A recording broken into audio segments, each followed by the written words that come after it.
영상 시작 전 여러분들의 구독과 좋아요는 큰 힘이 됩니다. 안녕하세요. 여러분, 오늘은 한 부부의 이야기를 들려드리려고 합니다. 아마 여러분 중에서도 비슷한 경험을 하신 분들이 계실지도 모르겠어요. 결혼 5년 차 부부인 준호와 수지는 서울 변두리의 아파트에서 5살 아들 민준이와 함께 살고 있습니다.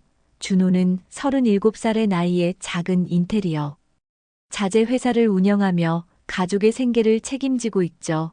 매일 아침 7시면 어김없이 일어나 간단히 씻고 회사로 향하는 준호의 뒷모습을 바라보며 수지는 언제나 조심히 다녀오라는 말을 건넸습니다.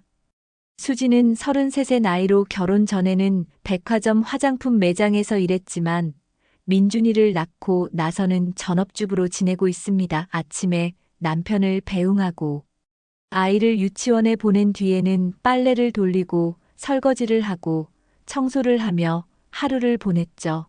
오후 2시면 아이를 데리러 유치원에 갔다가 돌아와 저녁 준비를 하는 반복적인 일상 속에서 수지는 때때로 공허함을 느꼈습니다.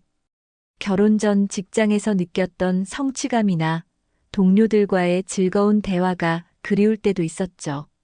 준호의 아버지 병철은 63세로 3년 전 작은 건설회사에서 은퇴한 뒤 아내와 이혼하고 혼자 살고 있습니다. 이혼 사유는 성격 차이였다고 하지만 자세한 이야기는 준호도 잘 모르고 있었죠. 병철은 준호네 집에서 차로 10분 거리에 있는 작은 원룸을 얻어 혼자 지내고 있었습니다. 일주일에 서너 번은 아들 내외를 찾아왔고 올 때마다 손주 민준이에게 줄 과자나 장난감을 챙겨왔습니다. 병철은 손주를 무척 예뻐했지만 며느리 수진에게도 각별했습니다. 수진이 장을 보러 간다고 하면 기꺼이 차를 태워주겠다고 했고 무거운 물건이 있으면 대신 들어주었죠. 수진의 차가 고장나서 정비소에 가야 할 때도 함께 가서 정비사와 이야기를 대신해 주었습니다. 민준이 유치원에서 부모 참관 수업이 있는데 준호가 회사 일로 바쁠 때는 병철이 대신 참석해 주기도 했습니다. 수지는 시아버지의 이런 배려에 처음에는 고마움을 느꼈습니다. 친정아버지가 일찍 돌아가신 수진에게 병철은 아버지 같은 존재로 다가왔죠. 준호 역시 아버지가 며느리를 친딸처럼 챙겨주는 모습에 흐뭇해했습니다. 이혼 후 혼자 지내는 아버지가 외롭지 않게 자주 만나드리는 것도 아들로서 당연한 도리라고 생각했으니까요. 어느 가을 저녁이었습니다. 준호네 가족은 병철과 함께 아파트 근처 한식당에서 저녁을 먹고 있었죠. 김치찌개와 제육볶음이 놓인 테이블 앞에서 민준이는 할아버지 무릎에 앉아 장난을 치고 있었습니다. 수지는 병철의 반찬을 덜어주며 식사는 잘 하시냐고 물었고 병철은 며느리 덕분에 잘 먹고 잘 지낸다며 웃었습니다. 준호는 이런 화목한 모습을 보며 마음이 따뜻해졌죠. 그날 밤 잠자리에 든 준호는 이상한 꿈을 꿨습니다. 어둠 속에서 누군가의 웃음소리가 들렸는데 그 소리는 분명 수진의 목소리 같았지만 준호를 향한 웃음이 아니었습니다. 꿈속에서 준호는 그 웃음의 주인을 찾으려 했지만 어둠만 가득할 뿐이었죠. 식은땀을 흘리며 잠에서 깬 준호는 옆에서 평온하게 자고 있는 수진을 바라봤습니다. 그저 꿈일 뿐이라고 스스로를 다독이며 다시 눈을 감았지만 가슴 한편이 묘하게 불편했습니다. 다음 날 아침도 여느 때와 다르지 않았습니다. 수지는 아침상을 차렸고 준호는 회사에 갈 준비를 했죠. 민준이는 유치원 가방을 메고 거실 바닥에 앉아 블록 놀이를 하고 있었습니다. 준호는 현관문을 나서며 수진에게 오늘 지방 거래처에 다녀와야 해서 저녁이 늦을 거라고 말했습니다. 수진은 고개를 끄덕이며 조심히 다녀오라고 했죠. 하지만 그날부터 수진의 행동에 미묘한 변화가 생기기 시작했습니다. 휴대폰을 볼 때면 화면을 준호 쪽으로 보이지 않게 가리고 전화가 오면 다른 방으로 가서 받았죠. 예전에는 준호 앞에서 스스럼 없이 통화하던 수진이었는데 말입니다. 준호는 처음에는 별 생각 없이 넘겼지만 이런 일이 반복되자 서서히 의심이 들기 시작했습니다. 어느 날 저녁 준호가 일찍 퇴근했을 때였습니다. 현관문을 열고 들어서는데 거실에서 수진이 누군가와 통화하는 소리가 들렸죠. 준호의 발소리를 듣자마자 수진은 황급히 전화를 끊었습니다. 준호가 누구랑 통화했냐고 물어보자 수진은 동네 친구라고 대답했지만 표정이 어딘가 부자연스러웠습니다. 준호는 그냥 넘어갔지만 마음 한구석이 찜찜했죠. 며칠 후 준호는 수진이 외출이 부쩍 잦아진 것을 눈치챘습니다. 예전에는 아이를 유치원에 보내고 나면 집에서 시간을 보냈는데 요즘은 친구를 만난다며 자주 나가기 시작했습니다. 오후 2시에 민준이를 데리러 가야 하니까 보통 11시쯤 나가서 1시쯤 돌아왔죠. 준호는 수진이 집에서만 지내느라 답답했을 거라고 생각하며 이해하려 했습니다. 그러던 어느 날 준호는 우연히 이상한 장면을 목격했습니다. 회사 근처 커피숍에서 거래처 사람과 미팅을 하다가 창밖을 내다보는데 수진의 차가 지나가는 것이 보였습니다. 이상했죠. 이 동네는 수진이 올 일이 전혀 없는 곳이었으니까요. 준호는 혹시나 싶어 전화를 걸었지만 수진은 받지 않았습니다. 1시간 뒤 수진에게서 전화가 왔고 준호가 어디냐고 묻자 수진은 집에 있다고 대답했습니다. 준호의 머릿속에 의심의 씨앗이 심어졌습니다. 수진이 거짓말을 한 것이 분명했죠.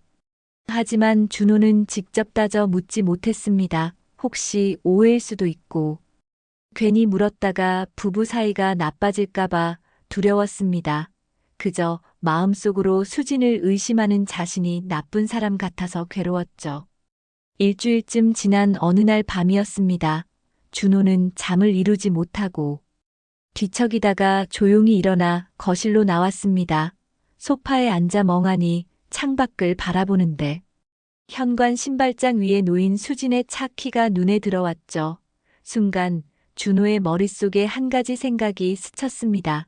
수진의 차에는 블랙박스가 달려 있었습니다. 준호는 한참을 망설였습니다. 아내의 차 블랙박스를 몰래 확인한다는 것 자체가 신뢰를 저버리는 행동이라고 생각했죠. 하지만 동시에 수진의 최근 행동들이 너무 의심스러웠습니다. 거짓말을 하고 전화를 피하고 외출이 잦아진 것까지 모두 설명이 필요했습니다.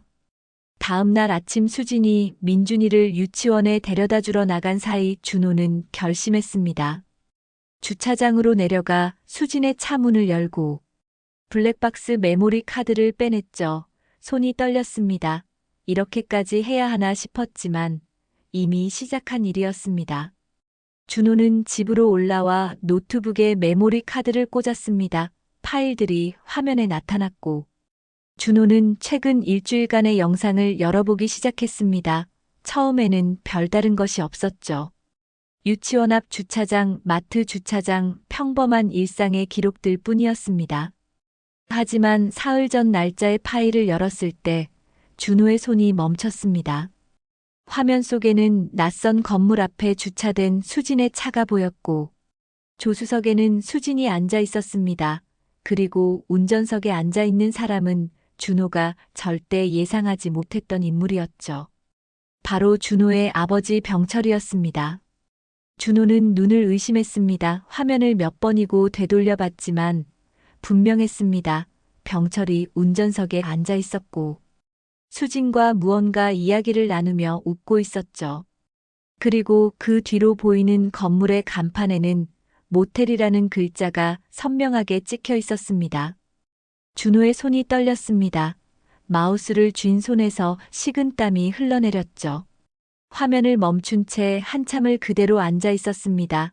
이것은 분명 착각이거나 합성된 영상일 거라고 스스로를 설득하려 했지만 아무리 봐도 틀림없었습니다. 운전석에 앉아 있는 남자는 병철이었고 조수석의 여자는 수진이었습니다. 준호는 영상을 처음부터 다시 재생했습니다. 화면 속에서 병철의 차가 모텔 주차장에 들어서는 모습이 보였죠. 병철은 주차를 하고 시동을 끈 뒤 수진과 무언가 이야기를 나누고 있었습니다. 둘의 표정은 편안해 보였고 수진은 몇 번이나 웃음을 터뜨렸습니다. 준호는 그 웃음소리를 들을 수 없었지만 수진의 입모양만으로도 충분히 알 수 있었죠. 영상은 계속 이어졌습니다. 병철과 수진은 차에서 내렸고 모텔 입구 쪽으로 걸어갔습니다. 블랙박스는 주차된 차에 남아 있었기 때문에 그 이후의 장면은 찍히지 않았지만 준호는 그들이 어디로 갔는지 충분히 짐작할 수 있었습니다. 화면 우측 상단에 표시된 시간을 보니 오전 11시 20분이었죠. 준호는 그날의 기억을 되살려봤습니다. 사흘 전 그날 준호는 출장을 갔었습니다. 아침 일찍 경기도 남부 쪽 거래처를 방문했다가 저녁 늦게 돌아왔죠. 수지는 평소처럼 저녁을 차려놓고 기다리고 있었고 아무 일 없다는 듯 준호를 맞이했습니다. 그날 저녁 수진의 얼굴에는 어떤 죄책감의 흔적도 보이지 않았습니다. 준호는 다른 날짜의 영상들도 확인하기 시작했습니다. 일주일 전 영상을 열어보니 또다시 같은 장면이 나왔죠. 이번에는 다른 모텔이었지만 상황은 똑같았습니다. 병철이 운전을 하고 수진이 조수석에 앉아 있었고 둘은 모텔 주차장에 차를 세웠습니다. 준호의 가슴이 터질 것 같았습니다. 열흘 전 영상도 마찬가지였습니다. 이번에는 낮 시간대가 아니라 오후 4시쯤이었죠. 민준이를 유치원에서 데려온 뒤 시간이었습니다. 그렇다면 민준이는 어디 있었을까요? 준호는 영상을 자세히 살펴봤고 뒷좌석에 카시트가 비어있는 것을 확인했습니다. 아마도 병철이 민준이를 먼저 어딘가에 맡기고 온 것 같았죠. 준호는 노트북 앞에서 무너져 내렸습니다. 두 손으로 얼굴을 감싸 쥐고 신음소리를 냈죠. 아내가 바람을 피운다는 것만으로도 충격이었는데 그 상대가 다름 아닌 자신의 아버지라는 사실을 도저히 받아들일 수 없었습니다. 머릿속이 하얘졌습니다. 언제부터였을까요?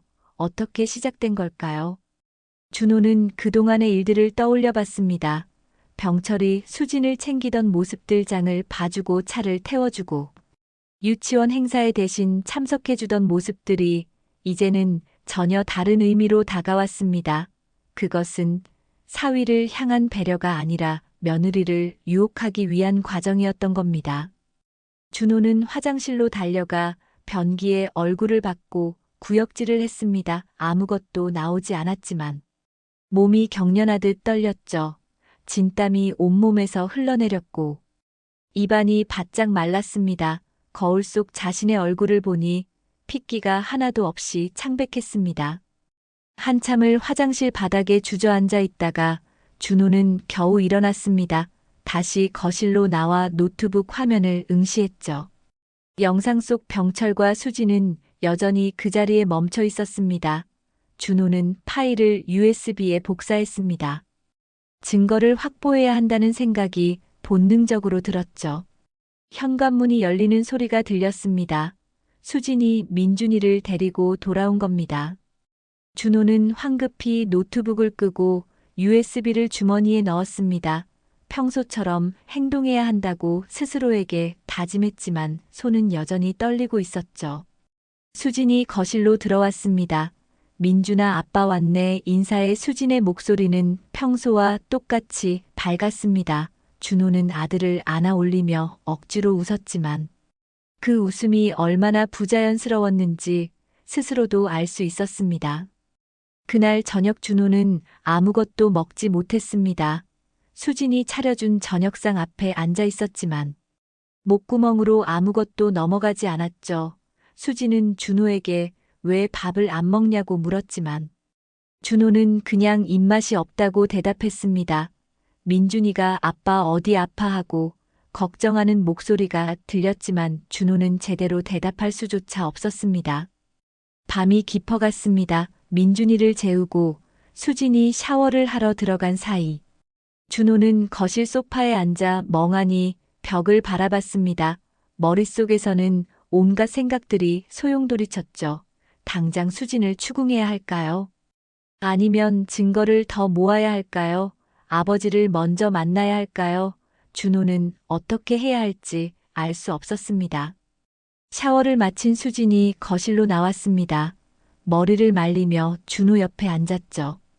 당신 오늘 왜 그래? 어디 아픈 거 아니야? 수진의 목소리에는 걱정이 묻어 있었습니다. 하지만 준호에게 그 걱정은 위선으로밖에 들리지 않았죠. 준호는 고개를 저으며 괜찮다고만 했습니다. 이틀 동안 준호는 아무 말도 하지 못했습니다. 수진과 마주칠 때마다 블랙박스 영상 속 장면이 떠올라 숨이 막혔지만 차마 입을 열 수가 없었죠. 아버지와도 연락을 하지 않았습니다. 평소에는 일주일에 두세 번씩 전화가 왔지만 이번에는 준호가 먼저 차단해버렸습니다. 하지만 더 이상 참을 수 없는 순간이 찾아왔습니다. 사흘째 되는 날. 저녁 민준이를 재우고 난 뒤 준호는 수진에게 말을 꺼냈습니다. 수진아 할 얘기가 있어. 준호의 목소리는 떨리고 있었죠. 수진은 고개를 들어 준호를 바라보며 무슨 일인데 그렇게 심각해하고 물었습니다. 준호는 노트북을 꺼내 블랙박스 영상을 재생했습니다. 화면 속에서 병철과 수진이 모텔 주차장에 차를 세우는 장면이 나왔죠. 수진의 얼굴이 순식간에 하얘졌습니다. 입술이 파르르 떨렸고 눈동자가 흔들렸습니다. 이건 뭐야? 수진의 목소리는 겨우 나오는 속삭임에 가까웠습니다. 준호는 차분하게 물었습니다. 내가 물어볼게. 이게 뭐야? 당신이 우리 아버지랑 모텔에 간 거 맞아? 수진은 아무 대답도 하지 못하고 고개만 떨구었죠. 준호는 계속 물었습니다. 언제부터였어? 어떻게 시작된 거야? 대답해봐. 수진은 한참을 침묵하다가 울음을 터뜨렸습니다. 눈물이 볼을 타고 흘러내렸지만 준호는 전혀 동정심이 들지 않았습니다. 수진은 떨리는 목소리로 말하기 시작했죠. 미안해. 정말 미안해. 나도 어쩌다 이렇게 된 건지 모르겠어. 준호는 차갑게 말했습니다. 어쩌다가 아니라 정확히 말해봐. 언제부터 우리 아버지랑 그런 관계였어?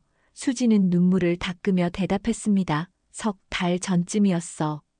당신이 지방 출장 간 날 시아버님이 집에 들르셨어. 민준이 봐주신다고. 그날 밤 준호는 늦게 들어왔고 병철은 수진과 함께 저녁을 먹으며 이런저런 이야기를 나눴다고 했습니다. 처음에는 평범한 대화였지만 점점 깊은 이야기로 흘러갔죠. 수진은 결혼 생활의 외로움에 대해 털어놓았고 병철은 이혼 후 자신의 쓸쓸함에 대해 말했습니다. 그렇게 몇 번의 만남이 이어졌고 어느 날 병철은 수진에게 고백했다고 합니다. 자신이 수진을 여자로 보게 되었다고 며느리가 아니라 한 사람의 여자로 사랑하게 되었다고 말이죠. 수진은 처음에는 거절했지만 병철의 지속적인 접근에 결국 마음이 흔들렸다고 했습니다. 준호는 수진의 말을 들으며 온몸에 소름이 돋았습니다. 자신의 아버지가 며느리를 유혹했다는 사실도 충격이었지만 수진이 그것을 받아들였다는 것은 더 큰 배신이었죠. 준호는 소리쳤습니다. 그게 말이 돼. 우리 아버지가 당신한테 그런 짓을 했는데 왜 나한테 말을 안 했어? 수진은 울먹이며 대답했습니다. 무서웠어. 말하면 가족이 다 무너질 것 같았어. 그리고 나도 외로웠어. 당신은 맨날 일만 하고 나한테는 관심도 없었잖아. 준호는 허탈하게 웃었습니다. 그게 변명이 돼. 내가 바빠서. 당신이 우리 아버지랑 바람을 피웠다는 게 말이 된다고 생각해. 준호는 더 이상 수진과 대화할 수 없었습니다. 당장 집을 나가 아버지를 찾아가기로 했죠. 수진이 붙잡았지만 준호는 뿌리쳤습니다. 밤 11시였지만 준호는 차를 몰고 병철의 집으로 향했습니다. 준호는 병철의 원룸 앞에 차를 세우고 인터폰을 눌렀습니다. 한참을 기다려도 대답이 없었죠. 준호는 계속 인터폰을 눌렀고 결국 병철의 목소리가 들렸습니다. 누구야? 이 밤에 병철의 목소리는 잠에서 깬 듯 낮게 가라앉아 있었습니다. 준호는 대답했습니다. 저예요. 아버지 문 열어주세요. 잠시 침묵이 흘렀고 곧 현관문이 열렸습니다. 병철은 잠옷 차림으로 문 앞에 서 있었죠. 준호야, 이 밤에 무슨 일이야? 병철은 아무렇지 않은 표정으로 물었지만 준호는 그 표정 뒤에 숨겨진 것들을 이제 알고 있었습니다. 준호는 병철을 밀치고 방 안으로 들어갔습니다. 병철아, 갑자기 왜 이러는 거야? 병철이 당황한 목소리로 물었지만 준호는 대답하지 않았죠. 준호는 병철을 똑바로 바라보며 입을 열었습니다. 아버지 수진이랑 무슨 사이예요? 병철의 얼굴이 굳어졌습니다. 잠시 동안 아무 말도 하지 않던 병철은 결국 한숨을 쉬며 소파에 앉았죠. 너 알아버렸구나. 병철의 목소리에는 놀라움보다는 체념이 묻어 있었습니다. 준호는 믿을 수 없다는 표정으로 병철을 바라봤습니다. 인정하시는 거예요. 정말로 수진이랑 그런 관계였던 거예요. 병철은 고개를 끄덕였습니다. 그래 맞다. 나랑 수진이는 사랑하는 사이야. 준호는 그 말을 듣는 순간 귀를 의심했습니다. 사랑이라고요. 아버지가 지금 무슨 말씀을 하시는 거예요? 수진이는 제 아내고 아버지 며느리잖아요. 병철은 담담하게 대답했습니다. 나도 안다 하지만 사람 마음이 어디 마음대로 되더냐. 나는 수진이를 진심으로 사랑하게 됐어. 처음에는 며느리로만 봤지 하지만 시간이 지나면서 그 애가 자꾸 눈에 밟히더라. 혼자 집에서 외로워하는 모습이 안쓰러웠고 점점 더 가까워졌지. 준호는 주먹을 불끈 쥐었습니다. 그게 말이 됩니까? 아버지가 며느리한테 손을 댄 게 사랑이라고요. 그건 배신이고 범죄예요. 병철은 준호를 바라보며 말했습니다. 내가 수진이를 제대로 챙겼으면 이런 일은 없었을 거다. 너는 맨날 일만 하고 집에는 관심도 없었잖아. 준호는 소리쳤습니다. 그게 무슨 말도 안 되는 소리예요. 제가 가족 먹여 살리려고 일하는 건데 그게 잘못이라고요. 그렇다고 아버지가 제 아내를 빼앗아도 된다는 거예요. 병철은 차분하게 대답했습니다. 빼앗은 게 아니라 수진이도 날 원했어. 우리는 서로를 필요로 했고 위로했지. 준호는 더 이상 참을 수 없었습니다. 손이 저절로 올라가 병철의 멱살을 잡았죠. 하지만 막상 주먹을 휘두르려 하자 손이 떨렸습니다. 아무리 배신자라고 해도 눈앞의 사람은 자신을 낳아준 아버지였으니까요. 준호는 결국 주먹을 내리지 못하고 병철을 밀쳐냈습니다. 병철은 비틀거리며 벽에 등을 기댔습니다. 준호야, 나도 미안하다 하지만 이미 벌어진 일이야. 우리는 이제 어떻게든 정리를 해야 해. 병철의 말에 준호는 냉소를 지었습니다. 정리요? 어떻게 정리를 한다는 거예요? 아버지가 며느리랑 바람 피운 걸 어떻게 정리해요? 병철은 잠시 망설이다가 입을 열었습니다. 나는 수진이랑 함께 살 생각이다. 이혼해라. 준호는 자신의 귀를 의심했습니다. 뭐라고요? 지금 뭐라고 하신 거예요? 병철은 다시 한번 말했습니다. 수진이랑 이혼하고 우리가 함께 살 수 있게 해달라. 나는 진심으로 그 애를 사랑한다. 준호는 믿을 수 없다는 듯 웃음을 터뜨렸습니다. 하지만 그 웃음은 곧 분노로 바뀌었죠. 미쳤어요. 정말 미치신 거예요. 아버지가 지금 아들한테 아내를 내놓으라고 하는 거예요. 그것도 아버지 자신이랑 살게 해달라고요. 병철은 단호하게 대답했습니다. 그래, 나는 진심이야. 준호는 더 이상 그 자리에 있을 수 없었습니다. 아버지와 한 공간에 있다는 것 자체가 견딜 수 없었죠. 준호는 돌아서서 현관문을 향해 걸어갔습니다. 병철이 뒤에서 불렀지만 준호는 뒤돌아보지 않았습니다. 문을 박차고 나온 준호는 계단을 내려가며 눈물을 흘렸습니다. 차에 올라탄 준호는 핸들을 잡고 오열했습니다. 자신이 존경하고 사랑했던 아버지는 이제 없었습니다. 남은 것은 며느리를 유혹하고 아들의 가정을 파괴한 배신자뿐이었죠. 준호는 한참을 차 안에서 울다가 시동을 걸었습니다. 하지만 집으로 돌아갈 수 없었습니다. 수진의 얼굴을 보고 싶지 않았으니까요. 준호는 그날 밤 회사 사무실에서 잠을 청했습니다. 소파에 누워 천장을 바라보며 밤을 지새웠죠.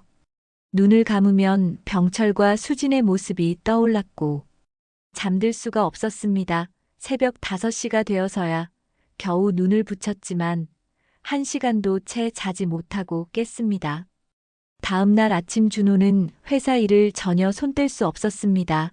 직원들이 결제를 요청해도 제대로 처리하지 못했고 거래처와의 미팅도 취소했죠. 점심때가 되자 준호는 결국 결심했습니다. 이 상황을 혼자 감당할 수 없다는 것을 깨달은 겁니다. 준호는 전화기를 들어 어머니에게 전화를 걸었습니다. 병철과 이혼한 지 3년이 된 준호의 어머니 명숙은 인천에서 혼자 작은 식당을 운영하고 있었죠. 전화를 받은 명숙은 반가운 목소리로 인사했습니다. 준호야, 오랜만이네. 무슨 일이야? 준호는 한참을 망설이다가 입을 열었습니다. 엄마 할 얘기가 있어요. 직접 만나서 말씀드려야 할 것 같은데. 명숙은 준호의 목소리가 평소와 다르다는 것을 느꼈습니다. 무슨 일인데? 그렇게 심각해. 목소리가 이상한데 괜찮아. 준호는 괜찮지 않았지만 전화로는 차마 말할 수 없었습니다. 오늘 저녁에 뵐 수 있을까요? 꼭 드릴 말씀이 있어요. 명숙은 알았다며 저녁 7시에 식당으로 오라고 했습니다. 준호는 전화를 끊고 한숨을 내쉬었죠. 저녁이 되어 준호는 인천으로 향했습니다. 명숙의 식당은 동네 주민들이 자주 찾는 작은 한식집이었죠. 준호가 도착했을 때 명숙은 마지막 손님을 배웅하고 있었습니다. 준호를 본 명숙은 반갑게 맞이했지만 준호의 얼굴을 보는 순간 표정이 굳었습니다. 준호야, 무슨 일 있었어? 얼굴이 왜 그렇게 상했어? 명숙은 걱정스러운 목소리로 물었습니다. 준호는 식당 안으로 들어가 자리에 앉았고 명숙도 맞은편에 앉았죠. 준호는 한참을 입을 열지 못하다가 겨우 말을 꺼냈습니다. 엄마 아빠가 수진이랑 바람을 피웠어요. 명숙은 처음에는 준호의 말을 이해하지 못했습니다. 뭐라고, 무슨 소리야? 준호는 다시 한번 말했습니다. 아버지가 수진이랑 부적절한 관계였어요. 증거도 있어요. 명숙의 얼굴이 참백해졌습니다. 잠깐만, 내가 지금 무슨 말을 하는 거니? 준호는 가방에서 노트북을 꺼내 블랙박스 영상을 보여줬습니다. 화면 속에서 병철과 수진이 모텔에 들어가는 장면이 재생되었죠. 명숙은 화면을 보며 입을 막았습니다. 손이 떨렸고 눈에서는 눈물이 흘러내렸습니다. 명숙은 한참 동안 아무 말도 하지 못했습니다. 그저 화면을 응시할 뿐이었죠. 준호는 어머니의 반응을 보며 가슴이 찢어지는 것 같았습니다. 이미 이혼한 사이지만 명숙에게도 병철은 한때 사랑했던 사람이었고 준호를 함께 키운 동반자였으니까요. 명숙은 결국 쓰러지듯 의자에 몸을 기댔습니다. 얼굴이 새하얗게 질렸고 입술이 파르르 떨렸죠. 엄마 괜찮으세요? 준호가 다가가 명숙의 손을 잡았지만 명숙은 반응이 없었습니다. 갑자기 명숙이 가슴을 움켜쥐며 신음소리를 냈습니다.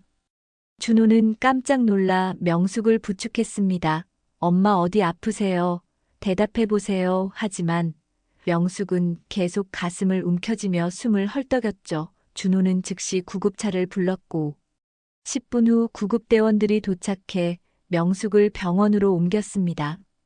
응급실에서 검사를 받은 명숙은 과호흡 증후군과 극심한 스트레스로 인한 흉통 진단을 받았습니다.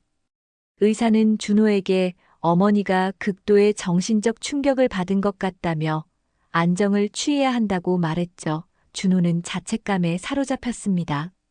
어머니에게 이런 충격을 준 것도 결국 병철과 수진 때문이었으니까요. 병실에 누운 명숙은 천장을 바라보며 눈물만 흘렸습니다. 준호는 어머니의 손을 잡고 미안하다고 말했지만 명숙은 아무 대답도 하지 않았습니다. 그저 눈물만 계속 흘러내렸죠. 그날 밤 준호는 어머니 곁을 지키며 밤을 샜습니다. 핸드폰에는 수진에게서 수십 통의 전화와 문자가 와 있었지만 준호는 확인하지 않았습니다. 병철에게서도 연락이 왔지만 마찬가지로 무시했죠. 새벽녘 명숙이 잠에서 깨어 준호를 바라봤습니다. 준호야. 명숙의 목소리는 쉬어 있었습니다. 준호는 어머니의 손을 꼭 잡았죠. 명숙은 말했습니다. 그 인간을 용서하면 안 된다. 내 인생을 망친 놈들을 절대 용서해서는 안 돼. 명숙이 태어난 후 준호는 변호사를 찾아갔습니다. 강남에 있는 가정법률 전문 변호사 사무실이었죠. 상담실에 앉은 준호는 지난 일주일간의 일들을 차근차근 설명했습니다. 변호사는 준호의 이야기를 들으며 고개를 끄덕였고 블랙박스 영상을 확인한 뒤 심각한 표정을 지었습니다. 변호사는 준호에게 말했습니다. 일단 이혼 소송은 확실히 승소하실 겁니다. 배우자의 부정행위에 대한 명백한 증거가 있으니까요. 위자료도 청구 가능하고요. 준호는 고개를 끄덕이며 물었습니다. 아버지는 어떻게 되나요? 법적으로 처벌할 수 있습니까? 변호사는 잠시 생각하다가 대답했습니다. 직계존속과 며느리 간의 관계는 민법상 혼인 무효 사유에 해당합니다. 형법상으로는 직접적인 처벌 조항이 없지만 중강제추행이나 위계에 의한 간음 등으로 고소할 수 있는 여지가 있습니다. 다만 배우자가 합의했다고 진술하면 입증이 쉽지 않을 수 있어요. 준호는 한숨을 내쉬었습니다. 그렇다면 아버지는 법적으로 처벌받지 않을 수도 있다는 말이었죠. 하지만 변호사는 덧붙였습니다. 민사상으로는 확실히 책임을 물을 수 있습니다. 부정행위에 대한 손해배상 청구가 가능하고 사회적으로도 이런 사건은 큰 파장을 일으킬 겁니다. 준호는 결심했습니다. 이혼 소송과 함께 병철을 상대로 손해배상 청구 소송을 제기하기로 했죠. 변호사는 서류를 준비하겠다며 필요한 증거들을 요청했습니다. 준호는 블랙박스 영상 파일과 모텔 결제 내역, 그리고 수진의 자백이 담긴 녹음 파일을 제출했습니다. 며칠 후 준호는 경찰서에도 고소장을 제출했습니다. 담당 형사는 사건 내용을 듣고 난처한 표정을 지었죠. 이런 사건은 처음이라며 상부에 보고해야 할 것 같다고 했습니다. 준호는 담담하게 대답했습니다. 저는 제가 할 수 있는 모든 법적 조치를 취할 겁니다. 소송 준비가 진행되는 동안 준호는 집을 나와 작은 오피스텔을 얻어 지냈습니다. 수진과는 연락을 끊었고 민준이는 당분간 명숙이 돌보기로 했죠. 수진은 매일같이 전화를 걸고 문자를 보냈지만 준호는 모두 무시했습니다. 하지만 소문은 빠르게 퍼져나갔습니다. 준호가 살던 아파트 단지에서는 이미 모든 사람들이 알고 있었죠. 엘리베이터를 타면 사람들이 수군거렸고 수진이 마트에 가면 손가락질을 받았습니다. 며느리가 시아버지랑 바람을 폈다는 소문은 동네 전체를 뒤흔들었습니다. 준호의 회사에도 소문이 퍼졌습니다. 직원들은 조심스럽게 준호를 대했고 거래처 사람들도 준호를 만나면 어색해했죠. 일부 거래처에서는 계약을 취소하기도 했습니다. 준호의 사생활 문제가 회사 이미지에 악영향을 준다는 이유였습니다. 한 달 후 이혼 조정 기일이 잡혔습니다. 법원 조정실에서 준호와 수진은 마주 앉았죠. 한 달 만에 본 수진의 모습은 초라했습니다. 머리는 헝클어져 있었고 얼굴은 핏기 하나 없이 창백했습니다. 수진은 준호를 보자마자 울음을 터뜨렸지만 준호는 눈길조차 주지 않았습니다. 조정위원이 물었습니다. 이혼에 합의하시겠습니까? 준호는 즉시 대답했습니다. 네, 합의합니다. 수진은 고개를 떨구고 눈물만 흘렸죠. 조정위원은 위자료와 재산 분할에 대해 논의하기 시작했습니다. 준호의 변호사는 수진에게 위자료 5천만 원을 청구했습니다. 수진 측 변호사는 금액이 과하다며 반발했지만 준호의 변호사는 단호했죠. 배우자의 부정행위로 인한 정신적 피해와 사회적 명예, 실추를 고려하면 결코 과한 금액이 아니라고 주장했습니다. 결국 조정은 성립되지 않았고 본격적인 소송으로 넘어가게 되었습니다. 준호는 개의치 않았습니다. 오히려 공개 재판을 통해 병철과 수진의 행위를 세상에 알리고 싶었으니까요. 병철을 상대로 한 손해배상 소송도 진행되었습니다. 법원은 병철에게 출석 통지서를 보냈고 병철은 변호사를 선임해 대응하기 시작했죠. 병철의 변호사는 합의된 관계였으며 강요나 위계가 없었다고 주장했습니다. 하지만 준호의 변호사는 직계존속이라는 지위를 이용한 위계 행위라고 맞섰습니다.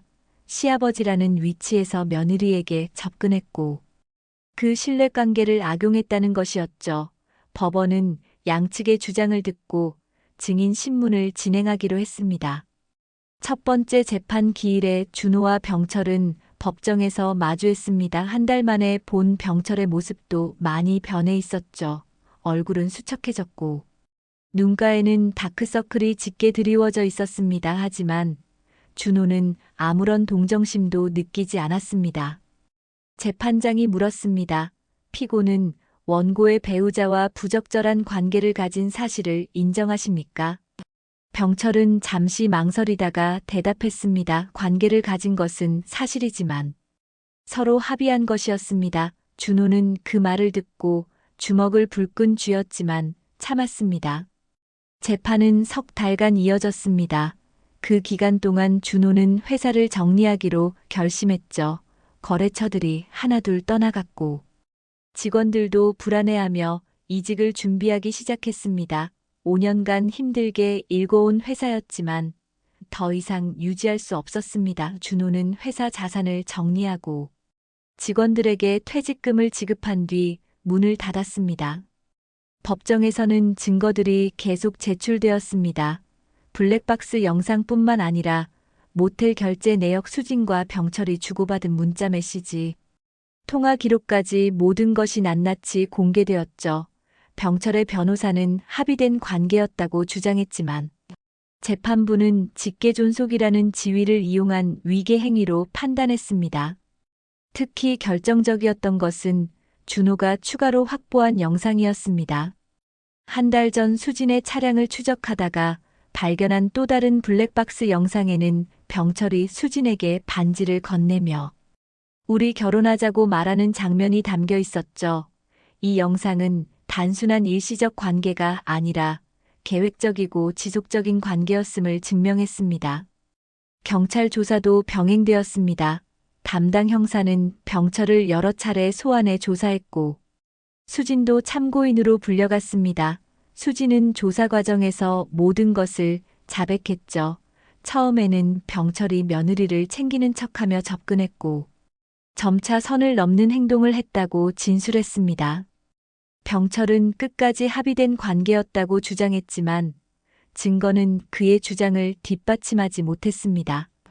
시아버지라는 위치에서 며느리에게 접근한 것 자체가 위계에 해당한다는 것이 검찰의 판단이었죠. 결국 병철은 위계에 의한 간음 혐의로 기소되었습니다. 그해 가을 최종 판결이 내려졌습니다. 재판장은 엄숙한 목소리로 판결문을 낭독했습니다. 피고 병철은 직계존속이라는 지위를 이용해 며느리와 부적절한 관계를 맺었으며 이는 사회 통념상 용납될 수 없는 행위라고 판시했죠. 법원은 병철에게 징역 1년에 집행유예 2년을 선고했고 손해배상으로 1억 원을 준호에게 지급하라고 명령했습니다. 수진과의 이혼 소송에서도 판결이 나왔습니다. 법원은 수진의 부정행위를 인정하며 이혼을 선고했고 위자료로 5천만 원을 준호에게 지급하라고 결정했습니다. 양육권은 준호에게 주어졌고 수진은 한 달에 한 번 면접교섭권만 인정받았죠. 판결이 끝난 후 법정을 나서는 병철의 모습은 처참했습니다. 기자들이 몰려들어 카메라를 들이댔고 마이크를 내밀었죠. 병철은 고개를 떨군 채 황급히 법원을 빠져나갔습니다. 그 모습이 뉴스에 나갔고 인터넷 커뮤니티에서는 난리가 났습니다. 준호는 법원 뒤편 조용한 곳에 서서 하늘을 바라봤습니다. 판결을 받았지만 마음이 후련하지 않았죠. 오히려 공허함만 가득했습니다. 아버지를 감옥에 보내고 아내와 이혼했지만 무엇 하나 돌아온 것이 없었으니까요. 저녁 무렵 준호는 경찰서를 찾아갔습니다. 담당 형사에게 USB 하나를 건네며 말했습니다. 이건 제가 보관하고 있던 모든 증거입니다. 블랙박스 영상부터 문자 메시지, 녹음 파일까지 전부 들어 있습니다. 형사는 고개를 끄덕이며 받았죠. 준호는 덧붙였습니다. 이건 복수가 아닙니다. 그냥 기록입니다. 제가 어떤 가족과 살았는지 세상에 남기는 증거예요. 혹시라도 나중에 민준이가 자라서 물어본다면 이 자료를 보여줄 겁니다. 아빠가 왜 엄마 할아버지와 떨어져 살게 되었는지 말이죠. 형사는 준호의 어깨를 두드리며 힘내라고 말했지만 준호는 아무 대답도 하지 않았습니다. 경찰서를 나온 준호는 오피스텔로 돌아가 짐을 쌌습니다. 서울을 떠나기로 결심한 것입니다. 더 이상 이곳에서 살 수 없었죠. 며칠 후 준호는 명숙의 집을 찾아갔습니다. 민준이는 할머니 손을 잡고 마당에서 놀고 있었죠. 준호를 본 민준이는 달려와 안겼습니다. 아빠 어디 갔었어? 보고 싶었어. 민준이의 목소리에 준호는 눈시울이 뜨거워졌습니다. 명숙은 준호에게 차를 내주며 앉았습니다. 이제 어떻게 할 거니? 명숙의 목소리는 여전히 쉬어 있었죠. 준호는 대답했습니다. 서울을 떠나려고요. 새로운 곳에서 민준이랑 둘이 다시 시작하려고요. 명숙은 고개를 끄덕이며 눈물을 닦았습니다. 그해 겨울 준호는 민준이를 데리고 부산으로 내려갔습니다. 작은 아파트를 얻고 민준이를 근처 유치원에 등록시켰죠. 새로운 환경에서 아이는 처음에는 낯설어했지만 점차 적응해 갔습니다. 준호는 작은 사무실을 얻어 다시 일을 시작했습니다. 어느 날 저녁 준호는 민준이와 함께 해변을 걸었습니다.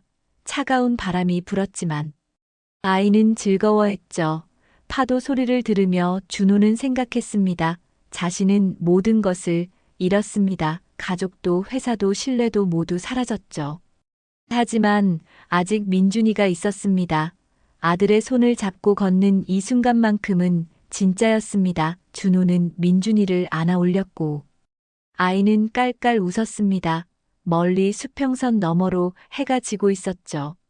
그날 밤 준호는 오랜만에 편히 잠들 수 있었습니다. 악몽도 꾸지 않았고 새벽에 깨지도 않았습니다. 아침에 눈을 떴을 때 창밖으로 햇살이 들어오고 있었고 민준이는 옆에서 평화롭게 자고 있었습니다. 준호는 아들의 머리를 쓰다듬으며 속삭였습니다. 우리 잘 살자 민준아.